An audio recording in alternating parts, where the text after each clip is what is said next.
Esse é o SBGG Cast, o podcast da Sociedade Brasileira de Geriatria e Gerontologia. Por aqui você confere novidades, entrevistas e muito mais. Olá, sejam todos muito bem-vindos. Eu sou Mariana Lira, médica geriatra, especialista pela SBGG e mestre pela Universidade Federal de Minas Gerais. O uso de suplementos vitamínicos vem aumentando entre a população como um todo, principalmente na população idosa. Para conversar sobre o uso de suplementos vitamínicos e minerais na população idosa, a gente convida 2 especialistas da SBGG. Muito obrigada, a nutricionista especialista em gerontologia, Simone Fiembrantes, e o médico especialista em geriatria, Eduardo Cruz, por aceitarem o nosso convite. Sejam muito bem-vindos. Estava conversando com a Simone um pouquinho e a Simone fala que é mais fácil na farmácia do que na feira.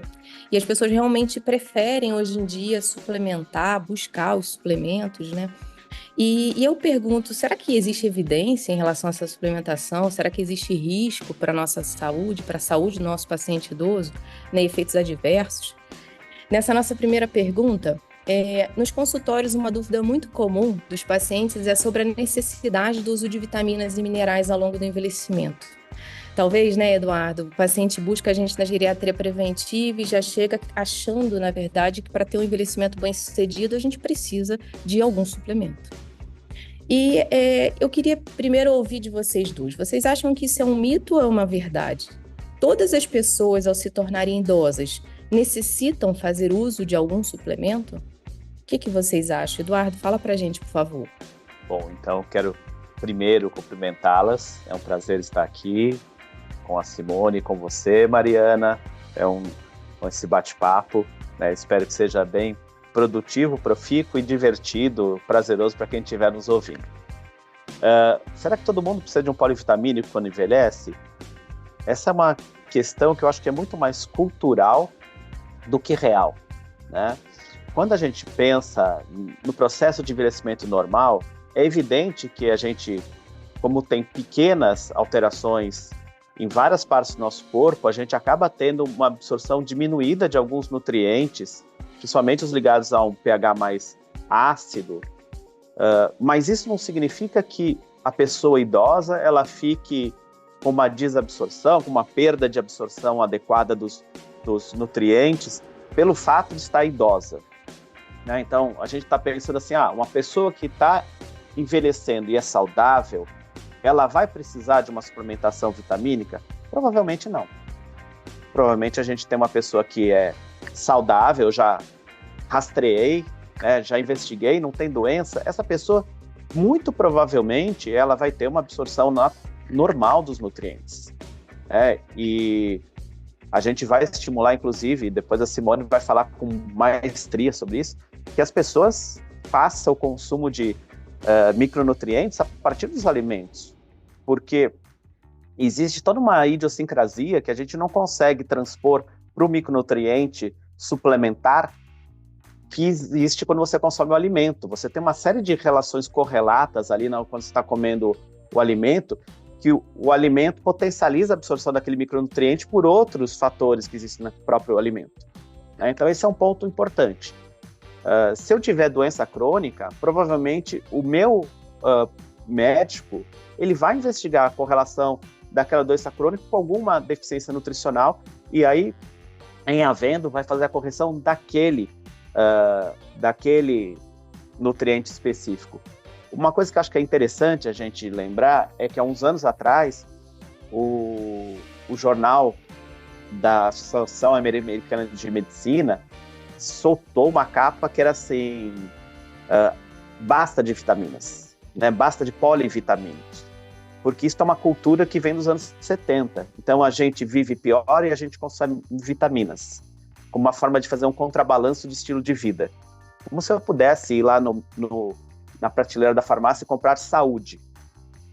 Então, acho que esse é um ponto interessante. E um outro ponto muito interessante é que a gente não tem a mesma regulamentação para tamanho do comprimido que a gente, quando são polivitamínicos, do que quando são remédios.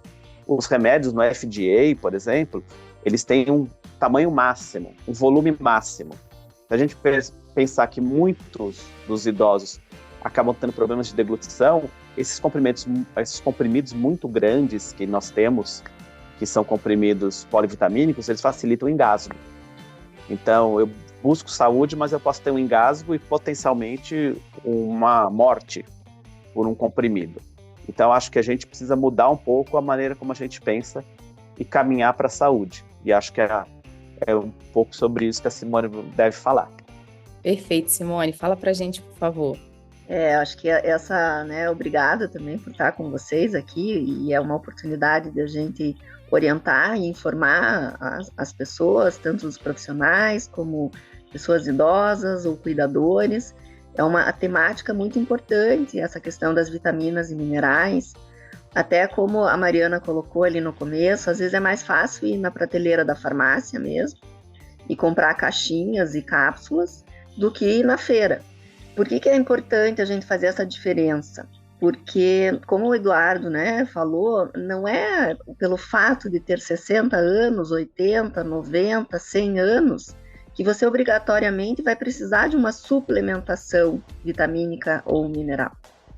Como o nome já diz, suplementar é quando tem necessidade a mais por alguma deficiência. E aí nós não estamos dando conta pela alimentação, por vários motivos, e aí você precisa suplementar.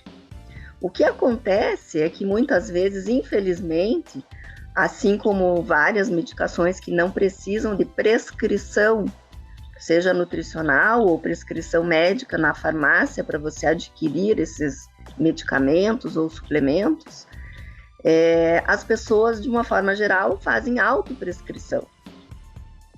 E esse é um grande risco também. Não é porque é vitamina ou mineral que não vai fazer mal para a pessoa, Então, primeiro, que mesmo que não precise de prescrição médica ou nutricional para você adquirir na farmácia, não quer dizer que ele não tem riscos. Quando a gente pensa, então, no processo do envelhecimento e acima de 60 anos aí, nossa população, ela vai ter algumas situações que vão favorecer algumas necessidades especiais de micronutrientes. Mas lembrar que o nome micronutrientes, que são essas vitaminas e minerais, já nos explica um pouco, mostrando que são quantidades muito pequenas que nós precisamos ingerir para dar conta de todo esse funcionamento orgânico, Uma das coisas que eu gostaria de chamar a atenção aqui, nós temos algumas mudanças aí em padrão alimentar. E essas mudanças vêm acontecendo por estilos de vida, por questão de família, por interação intergeracional mesmo, com outras faixas etárias e hábitos de vida diferentes, que é, por exemplo, o idoso se tornando um vegetariano, às vezes até um vegano, por questões, às vezes, não da sua escolha, mas porque a família adere a esse hábito de vida. E aí, nessas situações, quando não se consome, por exemplo, alimentos animais, de fontes animais, seja carne, leite, ovos, aí sim nós temos uma necessidade de uma avaliação e uma suplementação para poder corrigir essa situação. Nós temos também algumas situações de muitos, infelizmente, os nossos idosos acabam consumindo um grande número de medicações. Nós aqui, da SBGG, e os geriatras fazem isso muito bem, de revisar essa lista de medicamentos. E a gente tem que entender que muitos medicamentos favorecem a desabsorção, Então, sempre estar atento com essa situação droga-nutriente, ou mesmo nutrientes, a gente precisa ter esse cuidado. E a questão do preparo, a gente falou que às vezes é difícil ir na feira, porque às vezes eles até relatam nos nossos consultórios ou no domicílio, eu não compro tanta fruta e verdura porque estraga, enfim. Então, cabe, por exemplo, ao nutricionista orientar o idoso, o cuidador, a família, a aproveitar melhor esses alimentos, para, claro, não ter desperdício, E aproveitar aquele dia de feira que é mais barato mesmo, comprar um volume maior e colocar, por exemplo, fazer cubos para congelar aquelas frutas, rodelinhas de banana, morango congelado, enfim, que você pode aproveitar aquele alimento em momentos diferentes, né? E aí a gente vai ver, como bem citou ali o Eduardo, quando a gente compra a fruta, a verdura, né, as castanhas, enfim, que vão trazer esses micronutrientes, ele não é isolado. Então, eu não vou ter, por exemplo, somente cálcio no leite. E cálcio é um nutriente importante, né? Eu vou ter outras questões ali, outros micronutrientes, outros fitoquímicos que vão agregar também para aquela pessoa. Além do que o sabor, a variedade, né, de oferta. Então, o mais importante de tudo isso é a gente prestar atenção em orientar as pessoas a realmente, como é um programa até do Ministério da Saúde, descascar mais e desembalar menos, né? E entra aí a questão de desembalar menos suplementos artificiais, industrializados, e descascar mesmo mais as frutas e legumes e aproveitar essa questão natural. Excelente, Eduardo, Simone. Acho que o que fica aqui é que realmente é um mito, né? Envelhecer e estar correlacionado uma suplementação vitamínica e por parte de minerais não é adequado. Sim, isso deve ser individualizado, deve ser feita uma boa avaliação geriátrica ampla para entender o paciente e suas necessidades e uma avaliação nutricional para, acho que sim, construir um plano alimentar com uma alimentação in natura, né, Simone, onde eu possa aí agregar, de acordo com o perfil e as preferências do paciente, né, agregar essa alimentação natural na feira, ir até lá, comer o alimento, deliciar esse alimento, enfim. Muito obrigada. Bom, vamos seguir então, e essa questão é para o Eduardo. Eduardo, é frequente a prescrição de cálcio, né? Eu acho que inclusive também a compra de cálcio de forma indiscriminada, né? E a publicação recente demonstrando o aumento do risco cardiovascular, né? O depósito aí do cálcio nessa placa aterosclerótica e essa correlação em alguns estudos com desfecho de infarto, de AVC. E eu queria saber a sua opinião. Esse risco ele é substancial e o que os profissionais de saúde devem fazer em relação a isso? Por favor, Eduardo. Essa é a pergunta que me deixa em palpos de aranha, né, Mariana? Então, assim, eu acho que desde 2008, bem marcadamente a partir de 2010, a gente começa a discutir essa relação entre consumo de cálcio, principalmente o cálcio suplementar, né? Então aí a gente começa a separar o que é cálcio suplementar, o que é cálcio dietético, que é aquele do consumo dos alimentos ricos em cálcio, particularmente os laticínios, e começa a verificar se eles têm ou não têm uma correlação com desfechos cardiovasculares, infarto, dor no peito, internação por descompensação cardíaca e até derrame. Por quê? Porque existem alguns grandes trabalhos populacionais, que a gente chama de estudos de coorte, que em algum momento viram, olha, essas mulheres que foram suplementadas a partir da menopausa com cálcio, na intenção de não desenvolverem uma osteoporose pós-menopausa, elas tiveram um risco maior de infarto. Então acendeu uma luz vermelha ali em toda a comunidade médica, porque praticamente era um combo, né? A gente fala hoje de medicina de precisão, de medicina personalizada, mas assim, a mulher ia no ginecologista na pós-menopausa e ganhava uma prescrição de 2 comprimidos de cálcio ao dia, com vitamina D. Sem nem se discutir se essa mulher consumia cálcio alimentar, quantas porções de alimentos ricos em cálcio ela consumia. Então, era quase que um automatismo. Você é uma mulher na pós-menopausa, você ganha esses 2 comprimidos. Então, nesse momento de 2010, acho que foi muito interessante porque começou a haver um freio de arrumação na prescrição do cálcio suplementar. E aí, ninguém sabia muito bem para que lado a gente ia. Então, eu lembro que a gente tinha muito essas discussões e basicamente a questão era, olha, se o paciente tem um risco cardíaco aumentado porque já teve um evento, vamos evitar a suplementação. Se essa paciente tem doença osteoporótica e precisa do cálcio, mesmo que ele não atinja por via alimentar, vamos estimular que a gente faça esse atingimento por cápsulas, comprimidos, suplementos, etc. Agora, quando ele é osteoporótico e tem o risco cardiovascular, ninguém sabia responder. E aí, é muito interessante que, se você for ver na literatura, a gente tem os jornais das sociedades americana, europeia de doença cardiovascular e os jornais da Sociedade Americana ou Sociedade Internacional de densidade mineral óssea ou de osteoporose. E aí começa a grande confusão, porque se você falar hoje, a gente pode ser peremptório em dizer sim ou não? Não. Eu não consigo dizer, porque a gente tem estudos que se contradizem.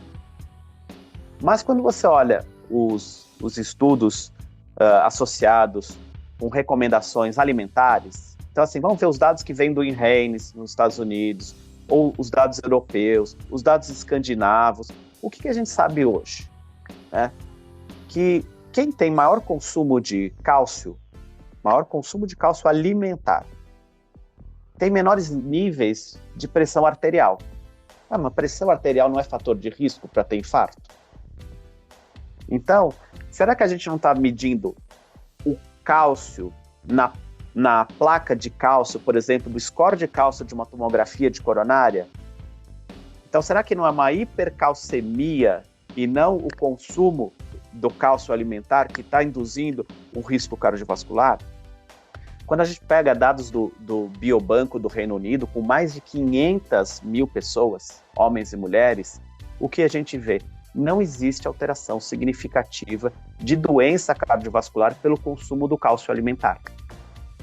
E alguns autores, e aí a gente tem umas questões, né? Porque nutrição é marcador de estilo de vida e de cultura.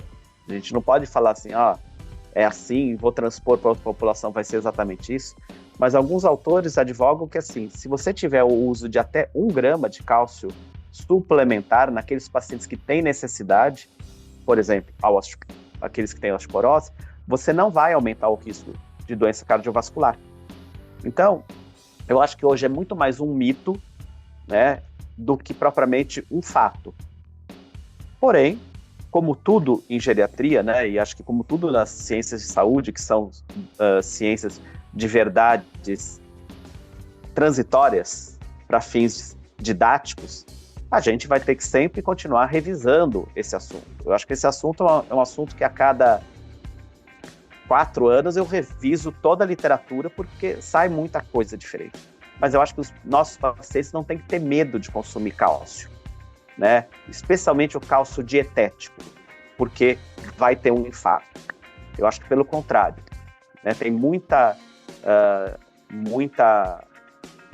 literatura, muita evidência correlacionando o consumo de cálcio, principalmente dos laticínios, com melhores desfechos de saúde, seja pelo cálcio em si, seja pelo produto lácteo, né, que tem mais proteína. Isso vai melhorar a performance muscular, a performance óssea, além do benefício sobre a pressão. Excelente, Eduardo. Eu acho que o que falta, né, Simone, é fazer um bom inventário nutricional em que eu entenda quantas porções de laticínio que esse paciente come.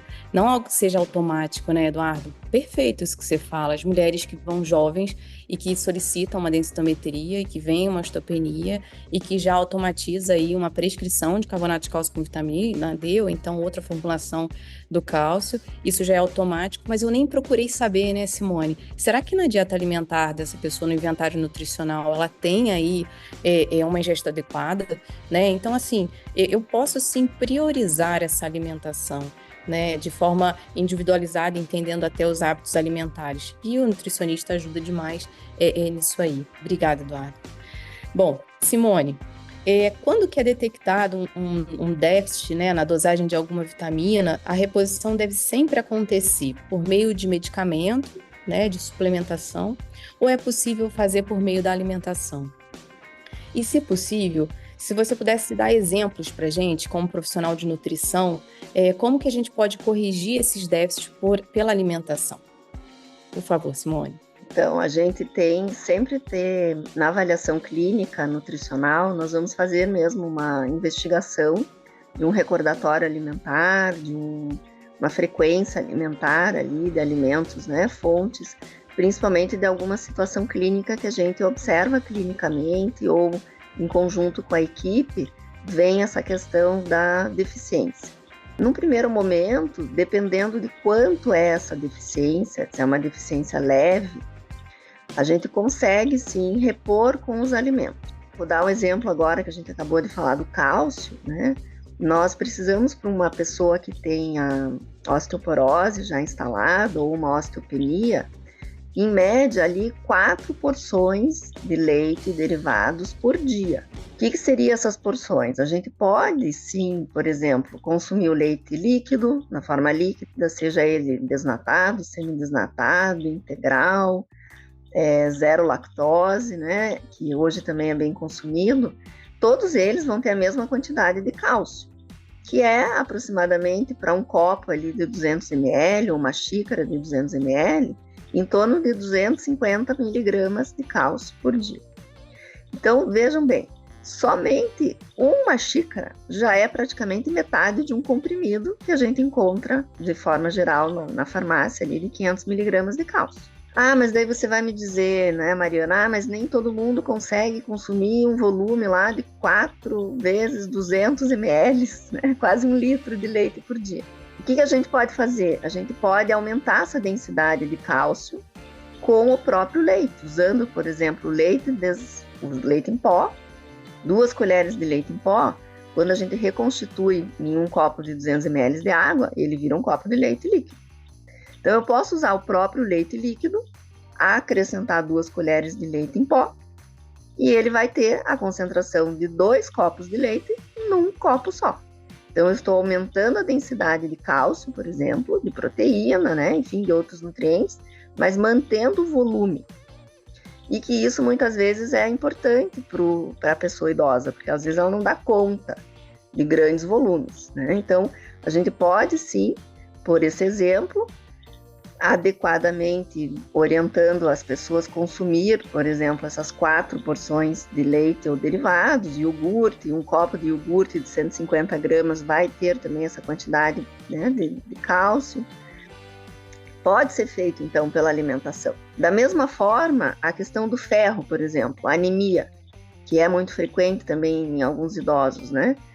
Nós podemos também, o que acontece? A anemia, ela acaba sendo muito frequente, não só por questões de desabsorção e algumas doenças que vão ocasionar esse risco, mas também, principalmente, pelo baixo consumo de carnes vermelhas. E por que a gente tem um baixo consumo?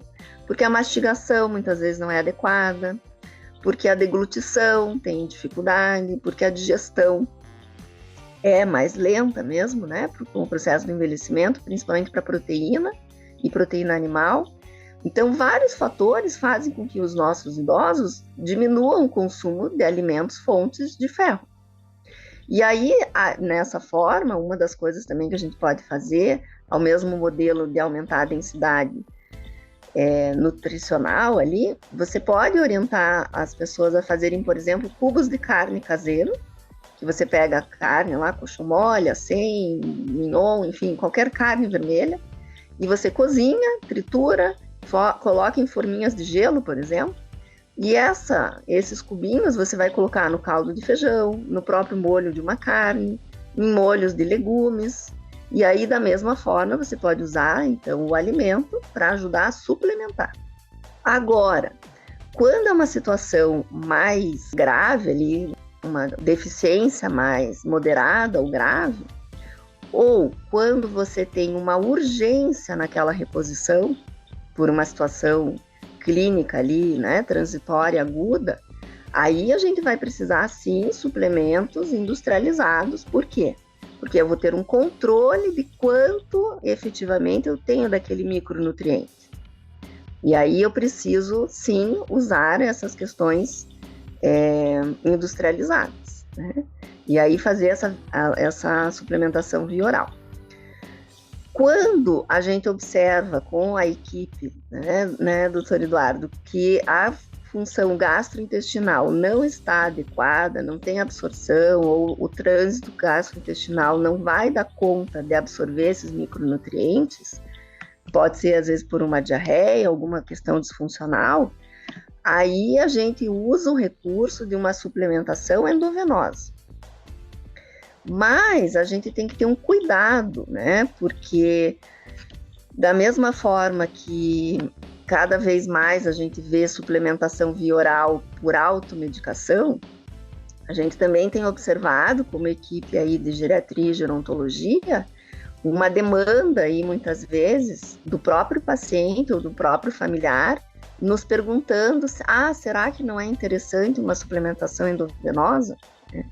E aí lembrando que essa suplementação endovenosa, ela também tem o seu papel importante. Mas, de novo, bem individualizado, bem prescrito, né? E aí a gente pede ajuda mesmo do prescritor, que é o médico. Bom, Eduardo, eu acho que eu só vou falar uma observação que eu aprendi com a minha professora, né? Querida professora Biranajas, e com as colegas nutricionistas, né? Tudo que é nutrição, quanto mais pelo trato digestório, melhor vai funcionar. Porque, infelizmente ou felizmente, este é o modelo darwiniano que sobreviveu nos últimos milhões de anos. Então, nós fomos preparados para nos nutrirmos a partir da boca. Então, em resumo, o que a Simone está falando? Se a minha boca funciona, se a minha deglutição funciona, se o meu estômago está com um pH adequado e eu tenho uma motilidade intestinal, uma absorção intestinal boa, eu não tenho doença, vamos insistir por boca. Se nós temos alguma descompensação nesse trato digestório ou nós temos urgência por descompensação orgânica pela falta de algum desses nutrientes, aí eu vou para outras vias que a gente chama de parenteral, né? Mas que a maioria das vezes é dentro da veia que a gente já deixa o nutriente por uma questão de suplantar a dificuldade absortiva. Simone, primeiro eu amo essas suas dicas, assim, eu acho importantíssimo quando a gente entende em relação a se aumentar a densidade, né? Tanto da suplementação do leite, quando eu oferto uma porção, mas na verdade estou ofertando o dobro. Lembrar, na verdade, que quando eu faço alimentação in natura, eu não estou fazendo um suplemento só, assim como, né, poderia fazer com uma cápsula, estou fazendo várias coisas, né? Então, por exemplo, eu estou fazendo tanto micro quanto macro nutrientes ali naquela oferta. Então, isso é maravilhoso quando eu consigo otimizar naquela porção, aquela oferta. E uma coisa tão importante, né, Eduardo? O nosso paciente idoso, a necessidade daquela avaliação multiprofissional. Pensando aí nessa capacidade da eficiência mastigatória do nosso paciente idoso, está correlacionada diretamente com a ingesta proteica, uma avaliação odontológica faz a diferença, uma avaliação fonoaudiológica faz a diferença, para a gente manter essa alimentação oral, que eu concordo plenamente com você, que ela gera um prazer oral, gera, na verdade, engajamento social quando eu sento à mesa com os meus familiares, quando é um momento ali da família, né, idosos que moram sozinhos, que são viúvos, existem aí uma mudança, né, em relação à alimentação. Então, acho que isso faz toda a diferença, sim. Obrigada. Bom, então, seguindo aqui, nós vamos falar do uso do magnésio. O uso do magnésio, ele tornou popular, né, entre a população idosa, nos consultórios, é frequente receber pacientes que usam essa substância. E aí eu queria perguntar para Eduardo e para Simone quais as reais indicações e os riscos de fazer de forma indiscriminada. Existe, né, Eduardo, a correlação de aumento da ingesta de magnésio diminui chances de diabetes, né? Deficiência de magnésio está associado por exemplo, a demência, deve ser feita em determinada formulação, né? Então, assim, várias associações que às vezes a gente tem que esclarecer para a nossa população e muitas das vezes desprescrever, explicar, na verdade, e sim achar o lugar adequado quando há necessidade dessa suplementação. Queria ouvir vocês, por Mariana, favor. Primeiro o dia que alguém souber o fio da meada que explica a lenda urbana do magnésio, por favor, me conte, porque eu não sei em que momento as pessoas começaram a falar de tomar magnésio para não sentir dor. E acho que aí começa a grande motivação dos pacientes nos consultórios para tomar magnésio. E aí eles começam a nos perguntar, posso tomar um magnésio? Né? Eu vi no programa da tarde que o magnésio é bom para quem tem dor nas articulações, e eu tenho dor nas articulações. Porventura, é bem difícil achar uma pessoa aos 80, 85 anos que não tenha dor em pelo menos uma das articulações. Então, de fato, quando a gente olha os estudos científicos, a gente realmente tem alguma correlação entre os níveis endógenos e o consumo de magnésio com o aparecimento de diabetes, mas aí são estudos de correlação, não estudos de causa e efeito. Então, eu não vou comer magnésio e eu não vou ter diabetes, né? E daí eu de novo falo, quando a Simone exemplificar para a gente os alimentos que são ricos em magnésio, a gente vai falar assim, é por isso que talvez essas pessoas não tenham diabetes, porque o magnésio ele vai estar em várias sementes e você vai comer aquilo, vai ter um nível um consumo de fibras aumentados junto, vai ter mais saciedade, vai ter menos consumo de açúcares simples, e aí, olha, menos diabetes. Outra coisa que é muito curiosa é que o magnésio também está na formação das metaloproteínas que entram na matriz óssea.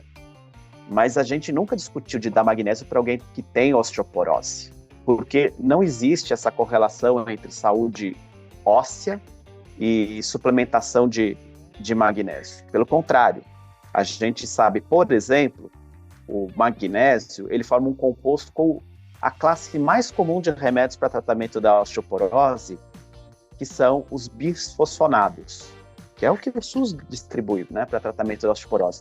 E aí ele faz um composto e o bisfosfonado não é absorvido. Então, até existe essa indicação, por exemplo, se você tem a necessidade de tomar um magnésio, e aí eu vou falar algumas razões que você teria indicação, necessidade, você teria, inclusive, de que fazer longe da hora que você consome esse remédio da osteoporose, para que eles não se encontrem no trato gastrointestinal. Mas, assim, de fato, quais as indicações que a gente tem? Então, toda vez que eu medir o meu magnésio e ele estiver abaixo do aceitável, então, a gente muitas vezes, como médico, descobre que o magnésio está abaixo porque a gente tem um potássio que nunca sobe, né, Mariana? E daí a gente fala assim, nossa, esse potássio que está persistentemente diminuído, será que esse paciente não está com as reservas de magnésio depletadas? E aí a gente descobre e tem que suplementar o magnésio nessa ocasião. E como a Simone disse anteriormente, muitas vezes, por depender do nível nível de potássio, da quantidade de potássio, às vezes é risco à vida, então você tem que fazer endovenosa, você tem que fazer a suplementação de maneira mais rápida. Mas quais as indicações, além disso, por doença? Doenças inflamatórias intestinais, que vão deixar o nosso intestino inflamado. Com isso, ele acaba tendo uma função completamente errática. Eu não consigo absorver esses micronutrientes. Esses micronutrientes são absorvidos no duodeno, no jejum. Então, assim, eu não vou conseguir absorver, então eu vou ter que suplementar ao mesmo tempo em que eu trato a causa base, né? Isso é sempre importante. Não adianta nada eu ficar suplementando ad eternum sem tratar a doença inflamatória intestinal. É muito comum a gente ver, por exemplo, os cardiologistas, quando vem um paciente com uma quantidade grande de extrasístoles, pedir que a gente mantenha um nível de magnésio um pouco mais alto para diminuir a sintomatologia do paciente, porque às vezes o sintoma da deficiência de magnésio é a palpitação, a batedeira no peito. Mas lembrar que não é um consumo inócuo, né? A gente sabe, os nossos pais sabem e os nossos avós sabiam já que existia um remédio que era leite de magnésia. E que servia para quê? Para soltar o intestino. Então, assim, se você também consome muito magnésio suplementar, você, além de ter sintomas como náusea, vômitos, você vai ter diarreia, porque é uma maneira do organismo também se compensar. Então, o organismo ele é perfeito. Ele não vai acumular aquilo que está sobrando, que você está ofertando em excesso. Então, seja prudente na maneira como você usa o magnésio. E aí, se você quer consumir magnésio, eu acho que tem fontes tão mais prazerosas alimentares para a gente fazer o consumo, e acho que a Simone poderia dar um pouco dessas dicas de onde eu acho o magnésio no meu padrão alimentar do brasileiro, né, e não importar de outros padrões alimentares. É isso mesmo, Eduardo. A gente tem que ter esse equilíbrio, né, de saber... Quando a gente tem uma variedade da nossa alimentação, e eu digo a variedade de produtos mesmo, diferentes frutas, diferentes verduras, diferentes sementes, quanto mais diversificada mesmo a nossa alimentação, a gente vai conseguir ter esses micronutrientes, essas vitaminas, minerais, esses compostos fitoquímicos importantes, e a gente consegue aí sim fazer uma boa ingesta desses micronutrientes. O magnésio, ele virou febre, né? Até porque, se a gente for ver, assim, na questão bioquímica lá, ele está envolvido com mais de 300 funções no corpo, né? Então, assim, ele vai ajudar muita coisa. E aí, por ser importante em 300 ou mais, né, situações fisiológicas, aí cada um fala uma coisa e acerta, né, sem querer outra. E então, assim, a gente sabe, né, que cada vez mais a gente vai estudando, a ciência e bioquímica vai avaliando e vai avançando, mas, de novo, né, se você tomar esse leite de magnésio, por exemplo, que aí vai ser um excesso que você vai estar consumindo, você vai ter uma descarga intestinal, né? E a gente vê muitos idosos fazendo esse uso mesmo, até como laxante mesmo do leite de magnésio, né? Porque eles têm essa questão de obstipação, às vezes bem frequente. E aí os alimentos, né? Quais são os alimentos, então, que a gente encontra esse magnésio que vai ser importante aí para uma construção óssea, por exemplo, para recuperação muscular aí, né? Que tem algumas coisas. Inclusive para a questão de sono, né, que é muito recorrente aí essa pergunta para os geriatras, né, vale a pena tomar magnésio, trionato, enfim, para dormir melhor, né? E aí a gente vê que ele tem esse cofator, ele ajuda em algumas questões, né, de dopamina, de melatonina, mas ele sozinho não vai fazer milagre, né? Então, de novo, não é ele isolado que vai resolver as situações fisiológicas. E quando a gente, lá no comecinho da nossa conversa, a gente já falou que os alimentos, eles não trazem o suplemento isolado. Então, eu vou ter, por exemplo, magnésio numa concentração alta em semente de abóbora, que é uma suplementação interessante para a gente fazer, que além de ter, então, magnésio, ele vai ter cálcio, ele vai ter fibra, né? Ele vai nos ajudar a dar saciedade, ele vai ajudar o intestino a funcionar. A gente encontra também, por exemplo, no chocolate, mas não é qualquer chocolate, né? No chocolate amargo, onde a gente tem mais de 70%, 85% de cacau. Por quê? Porque o cacau é rico em magnésio. Então, se você consumir 25 gramas, que é uma barrinha pequena, de cacau, né, de chocolate com mais de 70% de cacau, você vai se beneficiar aí com o magnésio. Você vai ter também nas amêndoas, nas castanhas de caju, né, para quem é do Nordeste e do Norte, que tem mais facilidade in natura ali próximo, né, a castanha de caju, mas é uma nuts aí, é uma semente oleaginosa brasileira, e riquíssima, né, em magnésio, então a gente não precisa ir para nozes, avelã, castanhas, outras que às vezes é mais caro. A gente pode estimular amendoim, castanha de caju, que vai ter magnésio, vai ter vitamina E também, vai ter selênio, vai ter zinco. Então, é aquela história, né? A gente sempre tem vários outros micronutrientes, vários outros fatores fitoquímicos que ajudam na absorção desses micronutrientes e de outros também. Então, isso é importante, né? As pessoas lembrarem dessa variedade, dessa diversidade, e que esse micronutriente ele não vai ser ele isolado, ou milagroso, ou responsável por várias situações. E a gente acaba essa primeira parte sobre suplementações de vitaminas na pessoa idosa, verdades e mitos, junto com Simone Fiebrati e Eduardo Cruz. Agradecemos demais a participação de vocês. E vocês não podem perder a segunda parte desse episódio sobre suplementações de vitaminas, que está imperdível. Não deixe de conferir. Tchau, tchau. Muito obrigada. Este episódio do SBGG Cast está disponível no Spotify, Deezer, Google Podcast, Apple Podcast e YouTube. Siga a SBGG no Instagram, @SBGG Oficial.